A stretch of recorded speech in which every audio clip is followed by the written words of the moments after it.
Harus gimana setelah kena PHK? Gimana caranya bangkit lagi, dapetin confidence lagi? Kami akan share pengalaman kami di PHK di video ini.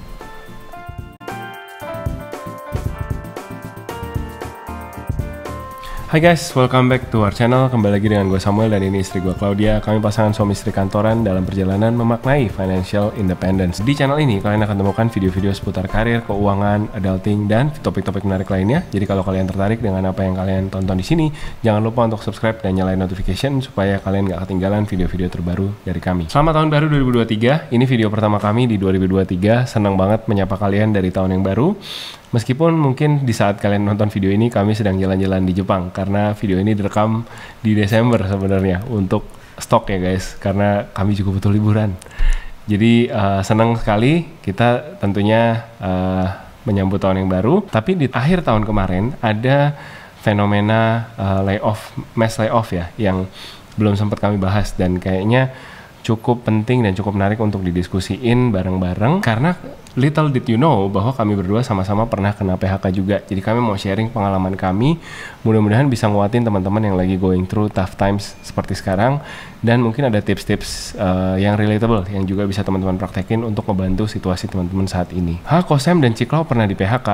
Nah, kita jelasin ceritanya. Jadi kalau untuk aku pernah beberapa kali pindah kerja dan gak cocok sama perusahaan tujuannya. Di saat terjadi ketidakcocokan itu, ya memang tidak di PHK sih, tapi aku memutuskan resign di saat aku belum punya opsi backup kerjaan yang lain. Ini terjadi beberapa tahun yang lalu gitu ya, dalam masa-masa aku berkarir, dan memang mungkin kondisinya agak berbeda, tapi aku bisa relate dengan kepanikan, kebingungan seseorang yang tiba-tiba harus kehilangan pekerjaannya dan panik mencari pekerjaan baru secepat-cepatnya. Kalau saya sendiri pernah juga dapat semacam PHK ya, judulnya Golden Handshake gitu ya. Jadi intinya kesepakatan dua belah pihak dengan company, perusahaan, dan saya sendiri untuk tidak melanjutkan pekerjaan. Jatuhnya sebenarnya kalau hitungannya HR itu hitungannya PHK. Resign sih ya. Iya, kamu resign. Secara teknis. Tapi ada kesepakatan, ada tunjangan lah yang didapatkan dengan resignnya tersebut. Gitu. Mungkin semacam ditawarin pensiun dini gitu ya, kurang betul. lebih. Nah, jadi di sini kami mau bilang bahwa di PHK itu sudah jadi bagian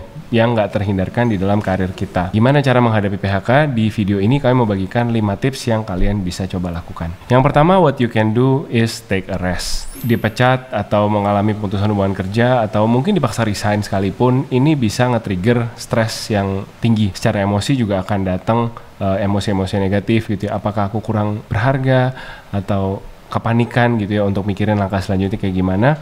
Nah, sebelum kalian memutuskan ambil langkah apa ke depannya, make sure kalian recover dulu dari mental pressure ini sebelum kalian terburu-buru masuk ke dalam perjuangan yang selanjutnya gitu. Karena kan orang dipecat bukan hanya langsung dipecat gitu aja kan, bisa aja sebelum di PHK itu dia ngalamin pengalaman buruk dengan atasannya, bisa aja selama bekerja di kantor yang kemarin perlakuannya kurang menyenangkan dari perusahaan, bisa juga mungkin sebelum di PHK dia udah dengar rumor-rumor gitu ya, untuk mungkin perusahaan yang cukup publik proses PHK-nya, mungkin dia udah ngelihat satu persatu teman-temannya di PHK sampai akhirnya kena ke dia gitu. Nah, ini menyebabkan stres, menyebabkan emotional stress, pressure buat kalian. Make sure kalian recover dari sini dulu. Nggak usah buru-buru ngerasa kalian harus kerja lagi secepat-cepatnya. Boleh banget kok untuk istirahat dulu, balik dulu. Misalkan buat teman-teman yang tinggal sendiri atau ngontrak rumah atau kos gitu ya, mungkin this might be a good time untuk balik dulu ke rumah orang tua, lakukan penyesuaian sambil pelan-pelan pikirin strategi apa yang mau dilakukan setelah ini. Kalau buat aku sendiri, pas aku resign semasa probation itu untungnya sih dapat keluarga dan pasangan yang suportif, yang nggak buru-buru mengharuskan aku untuk kayak kerja lagi. Iya sih, maksudnya panik pasti kan ya, karena ada cicilan dan segala macam yang harus dibayar. Tapi pada saat itu posisinya Clau juga kerja, ada buffer lah ya, at least gitu, secara emosional maupun secara financial ada buffer yang at least kita aman gitu untuk sementara waktu dari satu penghasilan dulu. Ya, ngomongin soal buffer penghasilan, makanya penting banget ya kalau kita bisa punya dana darurat lagi-lagi untuk mengantisipasi hal-hal seperti ini. Kalau misalkan tiba-tiba tidak bisa bekerja lagi, jadi masih ada uang untuk mensupport gaya hidup atau mensupport pengeluaran selama tidak bekerja tadi gitu. Apalagi kalau misalkan yang bekerja cuma salah satu ya. Dan satu hal lagi, kalau misalkan sudah tidak bekerja, sebenarnya juga bisa mencairkan uang dari BPJS ke tenaga kerjaan. Itu juga prosesnya gampang banget, tinggal ke website mereka, isi-isi data yang dibutuhkan. Ya udah, nanti mereka akan telepon, verifikasi 2-3 hari, uangnya langsung cair. Nah ini lumayan banget kan, apalagi misalkan yang udah keburu nggak ada dana darurat gitu, jadi bisa ada tambahan bumper sampai dapat kerjaan yang berikutnya. Yang kedua, jangan menyalahkan siapa-siapa, apalagi menyalahkan diri sendiri. Ini sih kecenderungan saya pribadi ya. Biasanya kalau ada melakukan kesalahan atau merasa gagal di dalam satu hal, kecenderungan pertama adalah menyalahkan diri sendiri. Kayaknya kok, coba kalau gue usaha lebih keras, coba kalau gue lebih rajin, lebih pintar, lebih ini itu. Ya tapi in fact we never know gitu ya. Betul. Maksudnya kan kalau kayak PHK gini, kadang-kadang nggak selalu kok orang yang mau lebih perform yang di retain gitu kan. Mereka juga banyak pertimbangan yang kita nggak ngerti ya, yang nggak di-disclose ke karyawan gitu. Dan juga ya udah, there's nothing actually we can do gitu ya. Udah, kalau memang merasa kita kurang perform atau kita kurang menunjukkan yang lebih baik, daripada menyesali gitu ya kenapa ya mendingan besok-besok harus gimana nih biar kalau misalkan dapat kerjaan lagi, gue bisa perform lebih baik daripada yang sekarang. Mungkin energinya lebih disalurkan ke situ kali ya. Betul. Ya dari point of view HR sebenarnya bener sih yang tadi Chloe bilang. Kadang-kadang apalagi kalau perusahaannya melakukan PHK massal gitu ya, sometimes is as simple as dibagi rata gitu. Jadi seluruh perusahaan kita harus cut 10%, tiap departemen harus buang 2 orang gitu, misalkan kayak gitu. Nah itu juga jadi keputusan yang berat buat si manajer di departemen tersebut untuk milih siapa sebenarnya yang harus dibuang bebannya gitu, dalam tanda kutip dibuang gitu ya. Pada saat itu terjadi juga kadang-kadang bukan sebatas performance, tapi juga misalkan si bapak ini udah, atau si ibu ini dia single parent, dia nggak punya suami, kalau dia sampai kenapa-napa pekerjaannya dia nggak punya penghasilan lagi. Kadang ada pertimbangan kemanusiaan juga yang dilakukan gitu. Intinya it's never easy to decide siapa yang who will get the axe and who will stay. Jadi it's not as simple as if only I did this I can stay gitu. Jadi sangat mudah untuk kita menyalahkan diri kita sendiri. Aku juga pada saat akhirnya mutusin, aku nggak lanjutin deh probation di tempat ini, juga merasa bahwa aku nggak survive ya di perusahaan ini ya, berarti aku nggak worthy. Kebetulan perusahaannya cukup bergengsi gitu, dan jadi impian banyak orang lah untuk masuk ke sana gitu. Ya long story short, aku sempat ngerasa confidence-ku runtuh juga gitu. Aku pikir aku bisa ya survive, ternyata enggak gitu. Tapi ternyata dengan berjalannya waktu, ya udah, tadi mungkin ya poin pertama, istirahat tadi, membiarkan emosi-emosi yang negatif itu sembuh, dan berusaha nggak nyalain diri sendiri. Itu yang akhirnya membuat aku sadar, bukan soal effortku semata, bukan soal personalitiku semata, tapi kadang-kadang emang ya udah terjadi ketidakcocokan aja gitu, dan kita itu harus jadi sesuatu yang kita bisa terima. Yang ketiga, explore your option. Jadi cari angle-angle baru, cari kesempatan-kesempatan baru, jangan terburu-buru untuk masuk ke pekerjaan yang baru. Banyak opsi sebenarnya ketika kalian di PHK atau dipaksa resign atau apapun. Ya, mau istirahat dulu bisa, mau langsung kerja lagi juga bisa, tapi nggak ada yang maksa gitu ya. Misalkan kalian mau ngerjain side hustle dulu, atau ada hobi yang kalian mau tekunin dulu, itu juga nggak apa-apa banget.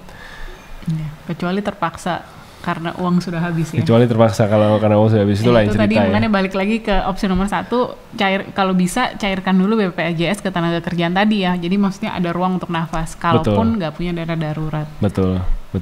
Nah, pada saat kita lagi exploring ini juga kan kita pasti mau goal setting gitu ya. Kita misalkan, aku nggak punya opsi, aku harus cepet-cepet cari kerja lagi. Nah, kita harus realistis juga bahwa it takes time to find a new job. Perlu waktu untuk kita cari kerjaan baru lagi.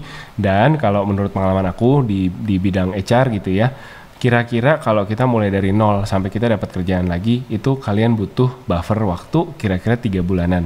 Jadi mulai dari bikin CV nih dari 0 gitu ya, kirim-kirim CV, ada yang nyangkut, interview segala macam sampai dapat nego gaji dan offer, itu biasanya butuh waktu 3 bulan.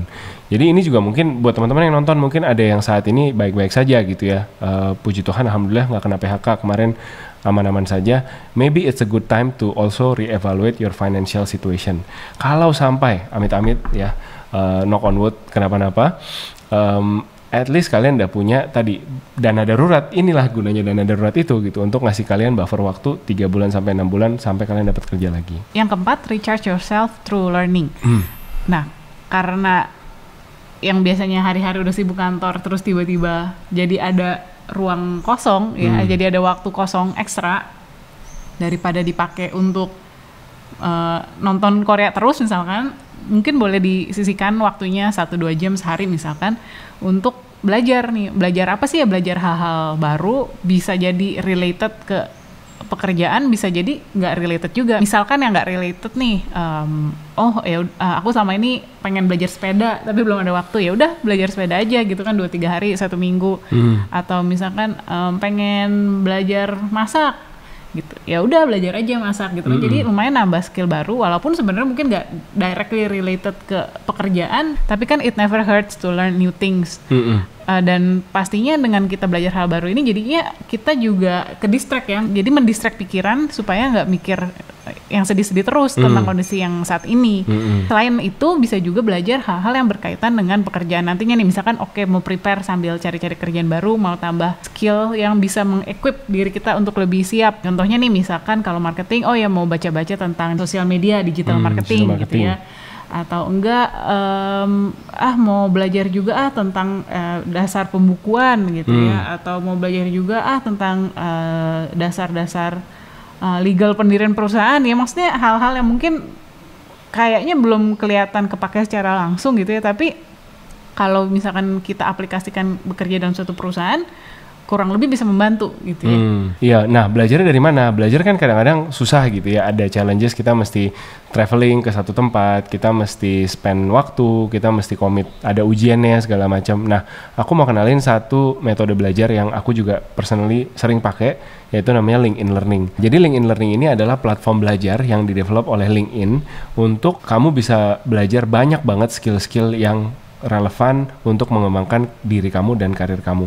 Kelas-kelas gratisnya juga banyak, jadi kamu bisa banget refresh memori kamu, refresh lagi skill-skill kamu yang mungkin kemarin kerja terus gitu ya. Nah sekarang waktunya kamu isi ulang lagi dengan knowledge yang baru. Nah kenapa LinkedIn Learning? Yang pertama, LinkedIn Learning itu personalized. Kamu kan punya akun LinkedIn, kita semua punya akun LinkedIn. Nah di dalam akun LinkedIn kita itu ada artificial intelligence yang menganalisa akun kita dan akan memberikan konten-konten yang kira-kira sesuai dengan interest kita, seperti kamu nonton Netflix. Bonusnya, kalau kamu hubungin akun LinkedIn kamu dengan akun LinkedIn Learning, di situ LinkedIn juga akan ngebaca profil kamu dan akan ngerekomendasiin kelas-kelas yang kira-kira sesuai nih sama jenis pekerjaan kamu. Misalkan kamu kerjaannya banyak kata kuncinya sales, business development gitu ya. Kamu akan dapat banyak rekomendasi kelas-kelas yang berhubungan dengan sales tadi. Yang kedua, mobile just-in-time learning. Jadi LinkedIn Learning ini bisa diakses dari mana aja, kapan aja, gimana aja, karena tersedia di dalam mobile ataupun di desktop. Yang serunya lagi, videonya itu bersifat micro. Jadi durasinya itu hanya berkisar sekitar 1-7 menit. Jadi ya tadi itu nggak perlu lama-lama ikut kelas, duduk, dengerin gitu ya. Misalkan ada waktu 7 menit sambil di MRT, misalkan lagi nunggu jalan gitu kan, atau enggak lagi macet di mobil, lagi nunggu Indomie mateng gitu kan. Wah, 5 menit bisa nih belajar sekali. Lumayan gitu. Dan pastinya sangat mudah dicerna, sangat mudah ditonton. Kalau kuota habis di handphone gimana Ciklau? Jadi sebelum keluar rumah pastikan di-download dulu video-videonya. Jadi bisa ya di-download bisa ya? di-download, di-save, jadi bisa dinonton offline. Oke, bisa nonton offline guys, jadi hemat kuota. Nah yang ketiga, kenapa kalian harus pakai LinkedIn Learning? Alasannya karena LinkedIn Learning punya world class konten. Kualitas kontennya nggak kaleng-kaleng. Mulai dari konten digital, soft skill, sales, technical, LinkedIn punya semuanya. Ada 18.000 course. 18.000 itu kalau ditonton semua, kamu 18.000 kali 1 menit, 18.000 menit. Iya, daripada kita pusing-pusing, kita sudahi saja hitung-hitungannya ya. Pokoknya banyak guys, 18.000 konten yang akan bisa kalian pelajari dan selalu diupdate tiap minggunya. Tiap minggu ada 50 courses baru. Itu ini kalau all you can eat tuh udah sampai kenyang luar biasa ya. Kalian bisa makan kenyang learning dengan kenyang. Sekalian bungkus bawa pulang ya. Sekalian bungkus bawa pulang. Nah, terus produksi kontennya juga, karena semua kontennya diproduksi langsung di studio LinkedIn sendiri. Jadi kualitasnya terjamin, sound quality, audio quality, pokoknya semuanya talkshare, moncer, nggak kaleng-kaleng. Lebih bagus daripada video ini mungkin ya. Mungkin lebih bagus daripada video ini. Studio ya. Kalian nggak akan dengar suara toke atau suara anak tetangga nangis seperti di video ini. Jadi pastikan kalian cobain. Yang keempat, supporting career development. Dengan kita join LinkedIn Learning ini, sudah pasti kita akan menjadi bagian dari keluarga besar LinkedIn.com yang sudah mempunyai 850 juta member lebih di seluruh dunia. Dan itu memberikan LinkedIn insight tentang skill yang umum dimiliki oleh para profesional di luar sana. LinkedIn Learning mempunyai role guides dan career goals yang bisa membantu setiap pembelajar untuk menentukan tujuan karirnya, dan platform LinkedIn akan memberikan rekomendasi konten yang bisa membantu kita mencapai tujuan karir tersebut. Jadi kalau aku ngelihatnya ya, ini tuh kayak kita punya mentornya berupa artificial intelligence yang nge-matchingin kita. Kira-kira kita tuh skillnya masih kurang apa sih? Berdasarkan apa? Berdasarkan LinkedIn profile kita. Jadi kalau LinkedIn profile kita sekarang sales eksekutif, LinkedIn akan mencari skill-skill apa nih yang kamu butuhkan untuk level up supaya kamu bisa di karir selanjutnya jadi sales manager misalkan atau sales supervisor. Jadi kenapa LinkedIn bisa kasih tahu? Karena LinkedIn punya database orang-orang sukses juga gitu di dalam LinkedIn yang mungkin jabatannya udah jauh lebih tinggi dari kalian, yang pengalaman kerjanya jauh lebih tinggi. Nah di situ LinkedIn mempelajari profil tersebut dan kira-kira mematchingkan kalian dengan skill-skill yang kurang nih, skill-skill yang masih kalian perlu tambahin, dan itu kalian bisa dapetin di LinkedIn Learning. Nah balik lagi ke tips tadi untuk survive PHK, learning adalah satu bagian besar ya dari proses kita in between jobs gitu. Kita nunggu dapat kerjaan yang baru, top up your skill, level up your skill terus menerus. Satu tips terakhir yang aku mau bagiin adalah leveraging on our network. Jadi tadi kalau aku udah ceritain di awal bahwa rata-rata waktunya perlu 3 bulan untuk dapat kerjaan baru. Nah kalau kalian nggak punya buffer selama itu, Kak tabunganku jujur nggak cukup, Kak aku nggak boleh tinggal selama itu di rumah orang tuaku karena satu dan lain hal gitu. Aku udah diusir dari rumah karena kelamaan nganggur atau gimana gitu ya. Nah, one thing that you can try doing is leveraging on your network tadi. Maksudnya gimana? Maksudnya teman-teman yang punya orang dalam. Nah, ini nih the power of orang dalam. Orang-orang yang udah pernah kerja sama kita. Jadi bukan kita nyogok orang ya, bukan kita baik-baikin orang terus kasih gua kerjaan dong. Padahal gitu. kita nggak bagus gitu kan. Nah, ini bukan kayak gitu. Maksudnya adalah reach out ke orang-orang yang dulu kalian pernah kerja bareng mereka, mungkin di kantor yang dulu pernah jadi atasan kalian atau pernah jadi kolega kalian, pernah kerja di project bareng-bareng dan dia udah pindah ke kantor yang baru yang kira-kira kantornya menarik buat kalian reach out aja, ajak ngopi, ajak ngobrol gitu kan ya. Nggak harus ngopi di tempat yang mahal gitu ya, yang penting ketemu, ngobrol, sharing kondisi kalian sekarang, dan yakin deh kalau memang kalian make an impact di kehidupan orang-orang ini, pasti di saat-saat seperti ini mereka akan siap buka tangan untuk bantu kalian. Memang mungkin nggak immediately, oke, ada kerjaan di kantor gua, Senin masuk ya gitu. Mungkin nggak seperti itu, tapi at least kalian bisa dapat semangat, bisa dapat insight, dan dapat teman ngobrol ya untuk ya daripada stres, diam-diaman, duduk sendiri di rumah nggak ngapa-ngapain. Having friends to talk to, punya teman untuk bisa curhat, untuk bisa sharing kondisi kalian sekarang, itu bakal sangat ngebantu kalian. Ya makanya penting banget ya untuk menjaga hubungan baik. Bukan karena ada maunya sih. Betul. Ya namanya tali silaturahmi ya harus dijaga gitu ya. Bukan cuman pas perlu doang nih dicari gitu ya. Harus ya once in a while nanyain kabar, kalau lagi hari-hari raya ya kirimin ucapan. Betul. Gitu ya. Itulah kenapa kita harus menjaga tali silaturahmi, karena namanya manusia nggak mungkin bisa hidup sendiri. Ini kata ibu saya nih, namanya manusia tidak bisa hidup sendiri. Pasti suatu saat butuh bantuan orang lain. Karena itu kita juga harus selalu baik, dan kalau bisa lagi dalam posisi membantu ya bantu gitu. Kayak guru PPKN saya juga bilang gitu. Manusia adalah makhluk jangan-jangan sosial. Guru PPKN ibu saya. Wow. Namanya siapa? Plot twist. Baik, mari kita rahasiakan nama guru PPKN saya ya, supaya lebih misterius buat pemirsa. Oke, guys, itu jadi 5 tips dari kami. Yang terpenting jangan lupa belajar. Kalau kalian mau informasi lebih detail, lebih lanjut tentang LinkedIn Learning yang tadi kami bahas cukup panjang, kami ada taruh link-link, kami ada taruh informasi yang detail di description box di bawah. Silakan dibaca dan manfaatin resources yang ada di bawah. Kami mau ajak teman-teman untuk menyambut 2023 dengan optimis, dengan harapan ya, dengan semangat baru, meskipun mungkin kondisinya kurang favorable buat kalian, tapi percaya sama proses, hadapin pelan-pelan. Kami udah pernah ngelewatin, kami tahu this can be confusing, this can be tough, tapi kalian gak sendiri ya. Banyak resources, banyak teman-teman di luar sana yang peduli sama kalian, jadi take advantage of your relationship, of your network, of the resources that's available to you, dan percayalah, tetap semangat, tetap positif.